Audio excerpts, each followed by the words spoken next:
and include other people as well. So for example, Age Friendly is one of the first people one of the first organizations I reached out to, and I was like, I need you at this table in order to have this research perspective that you have. And when we have all of our people at a table together, that's when we can understand the needs and then decide what to actually do about them. And then we also have that space as an advocacy spot, your own personal think tank, and a way to survey and listen to the community needs. They've changed a lot. And I'll talk a little bit more about Franklin County specifically. So we're kind of getting more and more specific as we go on.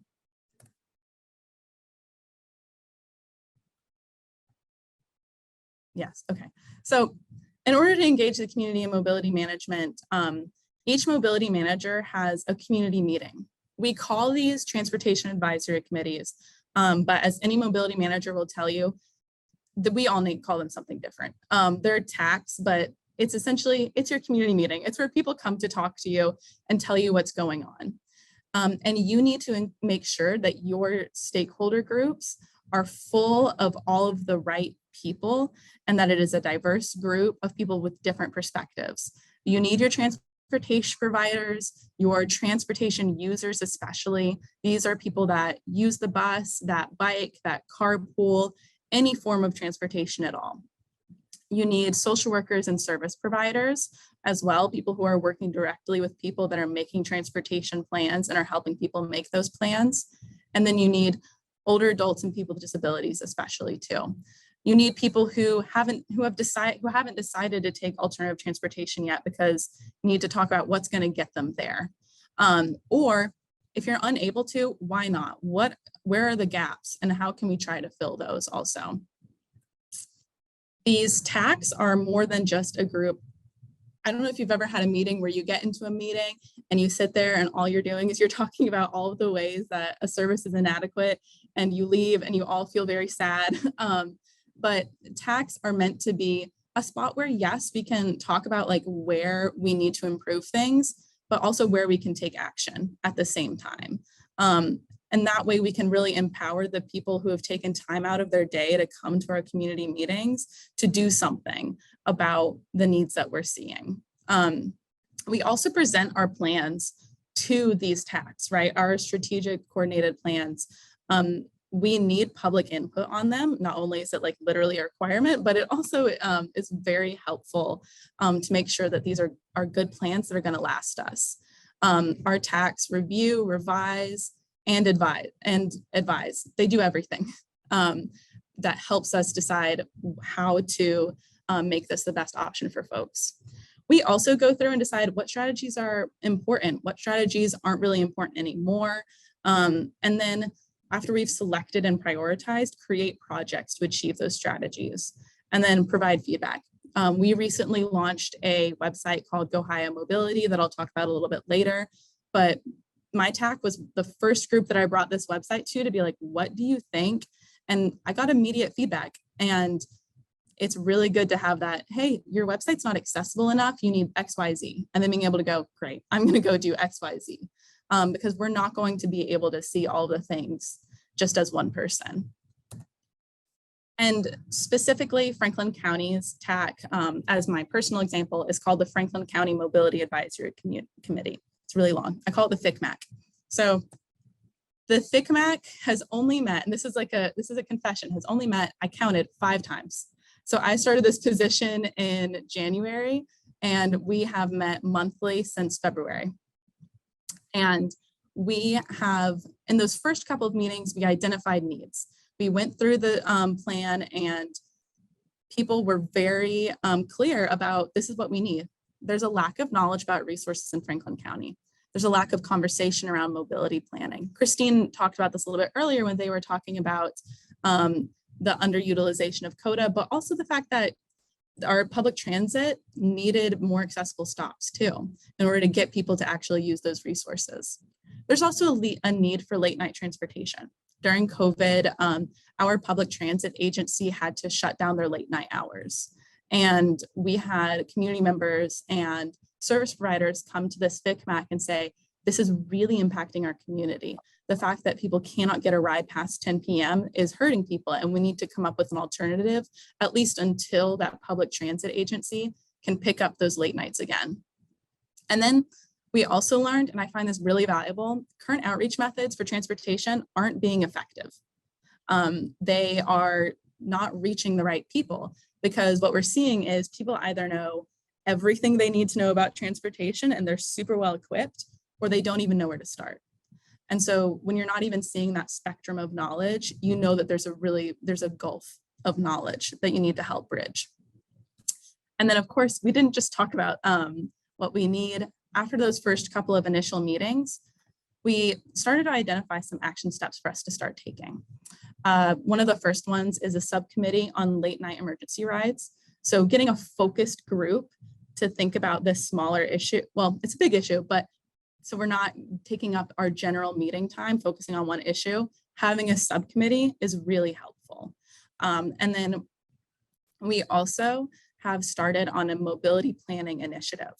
So we need to talk about doing our mobility planning way earlier than before we need it.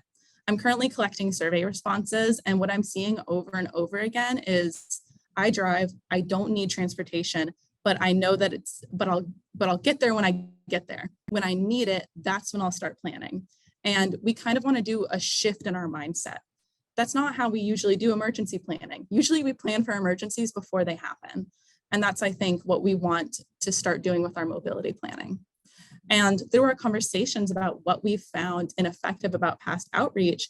We found that mobility planning can sometimes be really stigmatizing if we're focusing on this is only something that people who are older adults need to do. This is only something you need to do if you need transportation options. But instead, if we frame it as this is intergenerational, everybody needs to do this, and they have different motivations for doing it. Maybe if you're like myself, I just don't like to drive. If I never drove again, I would be very, very happy. And I think a lot of people like myself feel the same way, or people want to save money. Car insurance is really expensive, gas is really expensive, or they want to be more green. So thinking about all of the different ways that we want to frame this and make sure that it becomes a community event, and getting people involved by creating also a toolkit along with this mobility plan, so that it's not just the same person over and over again teaching you how to do your mobility plan. We get older adults themselves, once they've made their own mobility plan, to show other people how to do it, and to make it as easy and as fun as possible, and make their plan early, and think about this as something that's flexible as we age, or as something happens like our car breaks down, or we just want to try different modes of transportation. Yeah, I think that's it for that so far. And then the Franklin Mobility Advisory Committee, I just want to mention, has been so helpful, and the Age Friendly Innovation Center, I think a partnership with them has been absolutely instrumental, because not only do we have an expert in the room as far as research goes, but we've been able to kind of help each other out as we have events. I was able to participate in one of their walk audits in Dublin. And what I found so helpful was that they also included planners on that walk audit. And planners have said, and they said in this FICMAC, that they felt like it was really eye-opening to walk with an older adult through the roundabouts and see that, like, hey, like this light as we're crossing the street isn't lighting up, or that cars cannot see us as we are crossing the street, or these roads need to be more clear, or there's something blocking our sidewalk. So it's important to take the decision makers, literally take them with you as you're doing these things. And the FICMAC currently has, we have CODA, we have transportation users, we have the Age Friendly Innovation Center, and people get to directly address each other and ask questions. And sometimes people just don't know. And I like to assume that when you give people the knowledge, when you give people the information, they're going to do what they need to do with it. And I wanted to just close out with a couple of examples of mobility management projects. And the first one being Ohio Mobility. This is a statewide initiative. This is a website that is managed and maintained by mobility managers across the state of Ohio. So we are regularly updating every single transportation provider in Ohio. And people can use this free to use website to filter what they need. So everybody, all the time, I get the question like, where is the magical list? Where is the list of transportation providers? This is meant to be that list. And it also provides a direct link to your mobility manager. So if you need help using the website, you can directly contact them. This is also a graphic of the survey that I put out, and I'm still using the help of my FICMAC to do this survey. If it was just me doing the survey, I would have 0 responses because, well, I would have some, but like I would not have nearly enough. And Age-Friendly Innovation Center gave really good feedback about how to write a survey that's really effective because, as you could see, they've already done really, really good work over there. And then Licking County, just as like a shout out in Region 6, 2 days ago launched their very first fixed route and had 51 riders. And a mobility manager has worked very closely on this and is going to start providing travel training to groups of older adults in Licking County. And using that regional approach, she and I were able to do a travel training here and talk about what's going to work in Licking County isn't always going to work for what's in Franklin County, but that's why we have each other as a resource to see where are those overlaps. And so mobility managers are a great resource. If you have one in your area, please join your TAC. Consider, as you're creating your age-friendly communities, connecting with that mobility manager as that local transportation expert. And I will stop sharing my screen and stop talking. Wow, so I feel like I learned a lot myself, even though I work in the same field, just from hearing Emma's presentation. There's so much to be learned, and I feel like there's a lot of information. A lot of projects come from small details. So what's that saying? The devil's in the details. Well, sometimes it takes, I think, bringing the folks that are experiencing life day to day to kind of share what their details are. And I really feel like a lot of those projects sort of highlighted the very specific details that go into mobility planning. So I really appreciated that presentation, Emma. I feel like I learned a lot myself.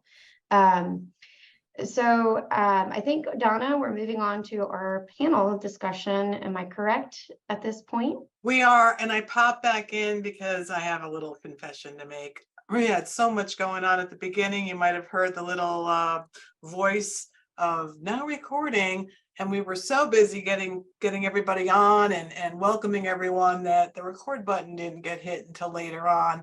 Please know that this is part of an ongoing conversation, and I have to just share with everyone on today's call, I have yet to meet someone that's involved in this work that isn't leaning forward, all in. It's just been amazing, the people that are involved. So please know there are people out there that are working on these initiatives. They're substantial. There's more to be done, but there's progress going on. So I just want to thank everyone. I also want to take a moment in this midpoint or just to thank the Dayton Foundation and Miami Valley Regional Planning Commission. All the work that's happening for our network is powered by them. And we wouldn't have this webinar without their wonderful, generous support. And then lastly, you see in there's a whole bunch of conversations around 8 domains of livability that are happening and have been happening for, I don't know, I think we're coming up on 7 years via AARP's Livable Communities program. In the chat box, I called out specific to the Miami Valley region. We have 12 communities that are formally enrolled. All are welcome to join meetings that we hold like this, but when a community formally joins the AARP Livable Communities program, they get access to a wealth of information. And some days, I'll be honest, it's like drinking from a fire hose, but there are really good ways to winnow down to, okay, transportation is what we need, or mobility, and I'm looking for this. And I continue to find tremendous ideas that can be customized and used to address some of the challenges. Emma, I can't even begin to, you covered so many different points there. And Christine, I wish I recorded your your presentation. One thing I'm hoping our speakers will do later is to do a short call with me, and maybe we'll catch some highlights, because to be honest, when we post 90-minute recordings, few people actually listen for the 90 minutes. So hopefully we'll be able to share some highlights with you at a future point. But Serena, why don't you continue this conversation? I'm going to watch the chat box. Please chime in with comments and questions there, and I'm going to pop back in I don't know, about 10 minutes or so for a final round of questions. But I'm going to go dark for a moment here.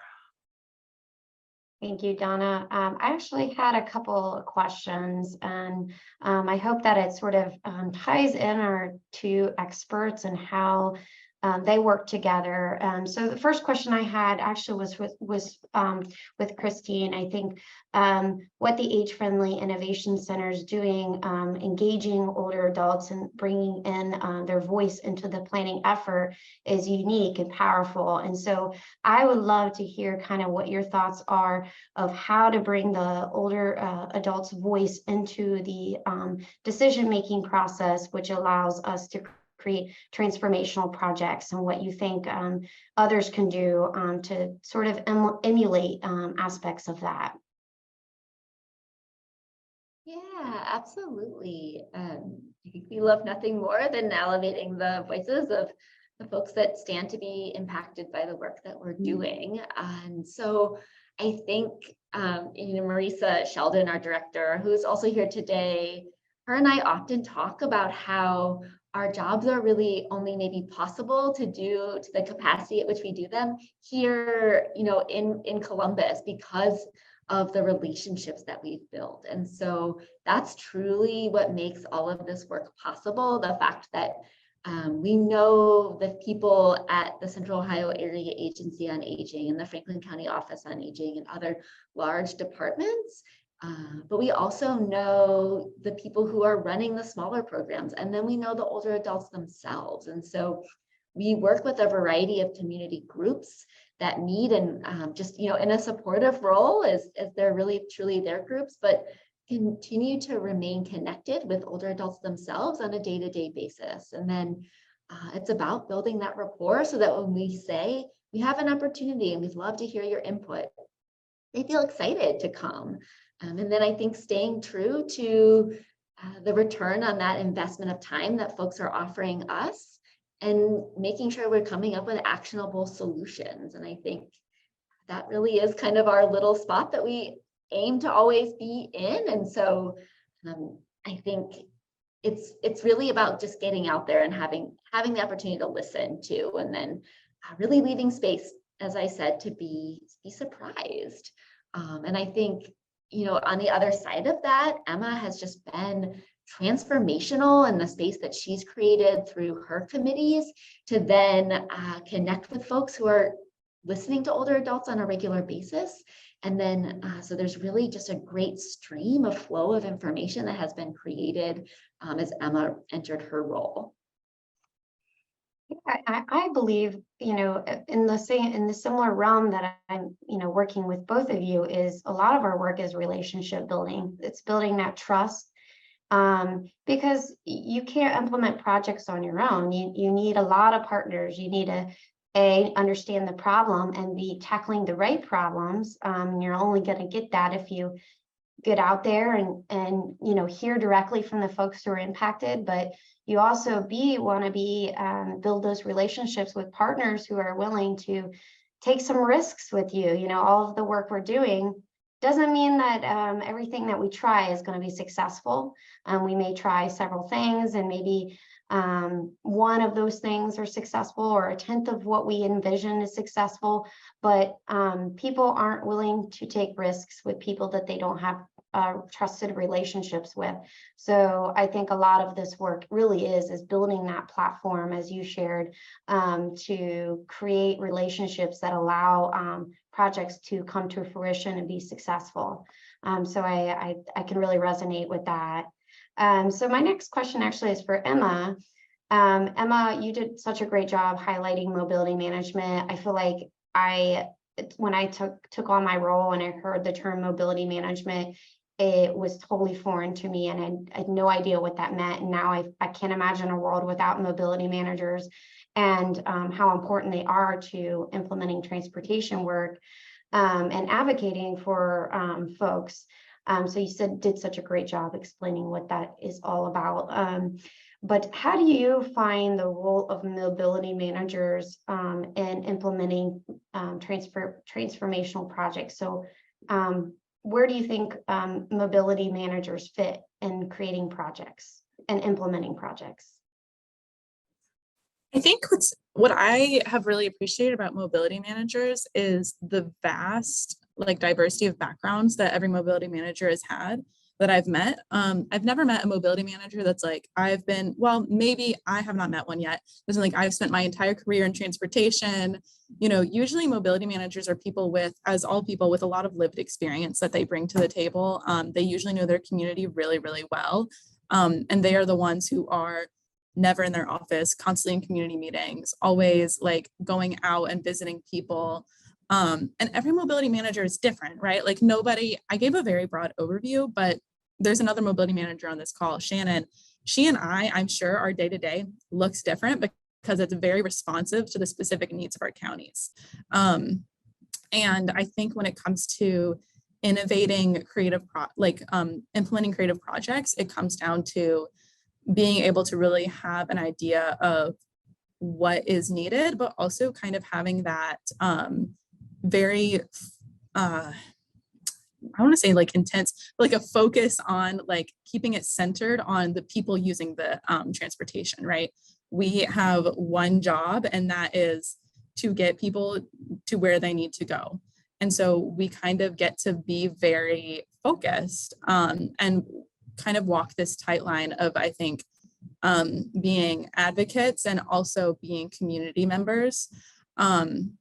So we need to get the right people in the room together and be you need to talk to this person and you need to know about this grant. If that makes sense, kind of being able to know people and get them all in the same room together, which is, as a new mobility manager, as somebody who's only been here since January, can be really intimidating, but it is crazy how fast you can get to know people once you talk to one mobility manager who's immediately you need this contact list and you need to introduce yourself to all of these people. And mobility managers are, I think, very much go-getters and have been they're out in the community. They're very hard to catch sometimes, but that's why they're great. And yes, they are providing the navigation themselves to stakeholders and residents. So we are going to be able to also kind of get an idea. People are directly asking us things all the time, and they trust us because we've helped them get transportation before, which is why I think our input on projects can be valuable, even if we aren't planners or if we don't work at we're not a transit agency ourselves. We are the ones that people are trusting enough with their personal information and their really intimate stories about how their transportation is impacting them. Yeah, I think, as Christine shared as well, it's all about relationships. And I feel like mobility managers are just the ultimate networkers. They know everybody hit, and as you said, everybody has seen them, and sometimes finding them is hard because they're out in the community so much, trying to, engage and network. And I agree. I think mobility managers are able to really provide valuable feedback, whether they are either writing the plan themselves or providing feedback into a regional plan. They're able to really understand the need because they're hearing it day in, day out from residents and community members who often are, in a desperation, trying to find what their options are. And as you shared, often sharing their personal stories, which creates trust. In the end, it's all about building relationships and building that trust in your community. And I think mobility managers are just naturally, you have to be that kind of person who is willing to be out there to be successful in that role. And I've seen most are like that. They're out in the community. So so to tie you two together, I wanted to ask, how can age-friendly communities or mobility managers, whether you're on one side or the other, work together to implement projects to really understand the need and address address major big challenges with innovative solutions. So I'm happy to let either one of you to share kind of your thoughts and feedback, and I just love to hear how you two work together to implement projects.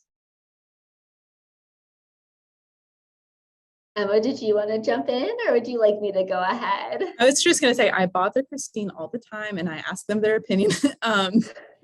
Pretty much, like, I really do think that it's like I think a lot of it is like, I respect Christine's expertise a lot, and I respect everybody at Age Friendly's expertise, and kind of being humble enough to know that you're not going to know everything, and being willing to ask questions and be excited about getting feedback. Like, I know that the initial survey I presented to people had issues, and I was excited and happy to receive that feedback. So I think you have to go into it with the mindset of, this is somebody who has expertise that I don't, and that's a good thing. And it's really exciting. And being willing to be a part of somebody else's project, and going and kind of taking the step to be like, I want to help you with this. I want to do this. And understanding that like, Christine is very busy, and being like, I want to help out when I can. So that way you can do like this kind of exchange of help and assistance. But mostly I feel like I just ask questions all the time of everybody, which is good. I think people like to be asked questions for the most part. And obviously meeting and literally thinking through like, what are the questions that we need to answer? That's my question. I bother Christine. Oh my gosh. And like, I am excited to be bothered, right? That's, we definitely don't do this work so that it can just like live in a report on a shelf and get dusty. And, Emma, to speak to like how good she is at asking questions and being a networked connector, had, reached out through our common network of social workers prior to coming to Columbus, just to connect and get to know folks, and then had shared what her job was going to be. And I was like, I don't know what you'll do with it, but I think we're going to actually like work all the time together. And so how exciting to even connect prior to her entering that role. And I think Emma said it best, asking questions. And I think the like platform of the FICMAC community, or the meetings, has been where Emma asked us those questions, and other professionals in Columbus and Franklin County. And so folks working with those experiencing homelessness, and folks working with those who have disabilities, and a really great intersection of all the people that need transportation and alternative transportation. And so we're able to vision and dream together what it is that we might need and want. And then Emma's the one who's like, I'll make the phone calls, I'll schedule the meetings, and do those tangible pieces to move the project forward. But it's gathering all of our knowledge that we have from our day-to-day positions. And then two, Emma said the humbleness. And so really our conversations around the importance of intergenerational education came from the fact that we all know that the best case scenario, the one thing we'll be in this world, is older one day. And really leaning into the fact that transportation planning is for everyone. Alternative transportation planning is for everyone. And if we're going to access and kind of elevate these, well, let's consider the populations who really, really need them and start from there, because that'll really move the needle for us all. And so it's doing the work alongside rather than on behalf of. And I think entering with that mindset has been a real boost to our projects, but it's those questions. It's just leading that time for the exploration too. And knowing that we're not all going to be experts in each little piece. So I know quite a bit about older adults, and maybe some of the intersections around disability and such, but there's a lot of space for learning for me as well. Well, I think that my last question, and I know we have a couple probably questions in the chat box that we can address, but my last question is if you are a community member or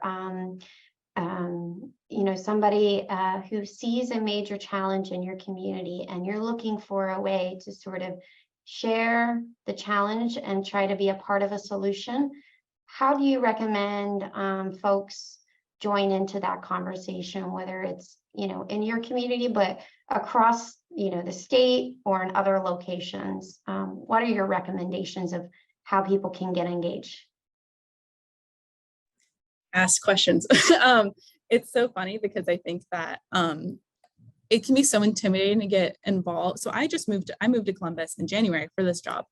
And when you've been involved in a community for a really long time and you know it really well, and then you move to a new one, it's like you don't even know where to start. Like, people always say, like, just get involved, just join this, join that.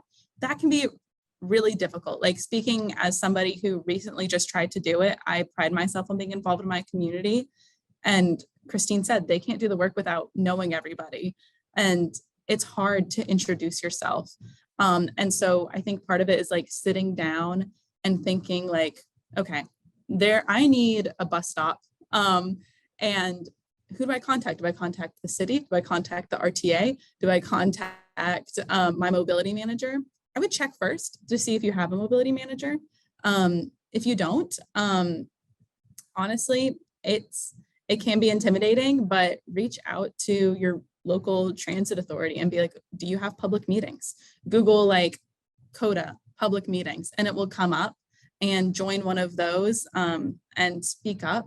Send in written public comment if you're not somebody who's like very talkative or effusive.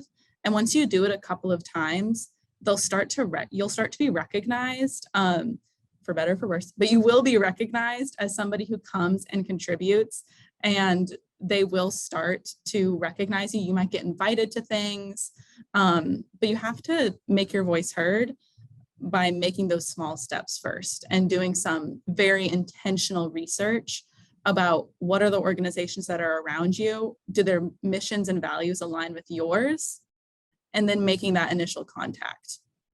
And then bothering them and not feeling bad about bothering them. Like, don't ever feel guilty for bothering somebody whose job it is to listen to you. Great advice. Christine, do you have any last tidbits to add? Yeah, I think that's such a good summary. Look for the public meetings. I know our age-friendly Columbus and Franklin County, we have an advisory board. There's a board for our Central Ohio Area Agency on Aging. So if you are really someone who wants to get very involved, look for those opportunities. But then, as Emma mentioned, she sent out a survey about transportation, and that stuff matters. Do those like little 5-minute surveys and give your input, and then note if there's an email at the end of it, and then, you know, jot that down as someone you can reach out to. I even contact my city council members on a pretty regular basis. Last year, you know, aside from transportation, I had a little tree issue, and I just sent a little email, and then before I knew it, I had, you know, 5 back in my inbox from people in different departments that were happy to talk me through the process to make something happen. And so, like Emma said, these are the, you know, city and elected officials and folks in our positions want to hear from people and are excited to hear from folks. And you know, the worst you can get is a no or maybe later, and still you've tried. And then, you know, still we have that in the back of our minds that folks are wanting to connect. And so, yeah, it can be intimidating, right? And I know you have to find your kind of perfect spot and your perfect way. And it is exhausting, and like kudos to that kind of continual effort that it takes. But it's helpful, and it's a great path down towards engagement. Those are all great tips. I know sometimes, you know, elected officials or planners or, you know, city officials may not even know the issue exists unless you tell them. So I know that sometimes we feel like we're just bothering people, but maybe they're looking for that feedback and didn't even know it was an issue to begin with. So don't be afraid. You know, as Emma said, you could do it in various ways. You don't have to call, you don't have to talk at public meetings. You could send an email or a letter, or there's a lot of different ways that you can get engaged, but don't be afraid to share any challenges that you may be experiencing, because somebody wants to know your opinion. There's tons of folks who are really wanting to hear direct feedback from residents.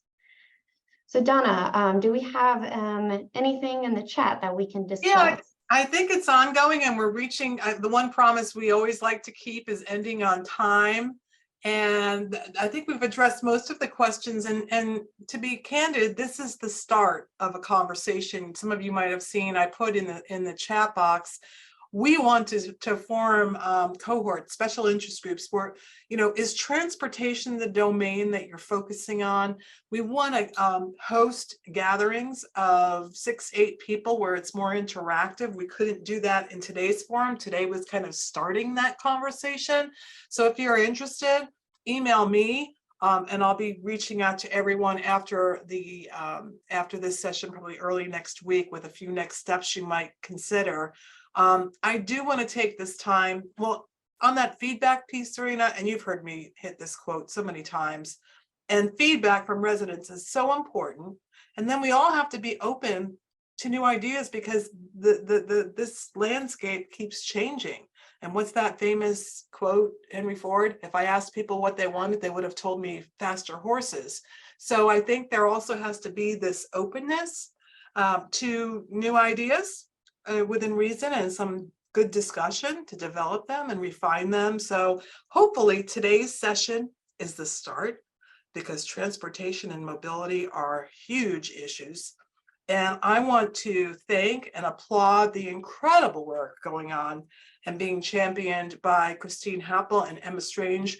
Thank you so much for your service, for the support, for sharing your insights with us today. I shared their email addresses in the chat box. And once again, we'll have a follow-up communication with information like this. But again, this is the start. So thank you both. And yeah, I'm going to try to get that follow-up Zoom chat to make up for the late record button piece, because we're human too, right? But thank you, Christine. Thank you, Emma.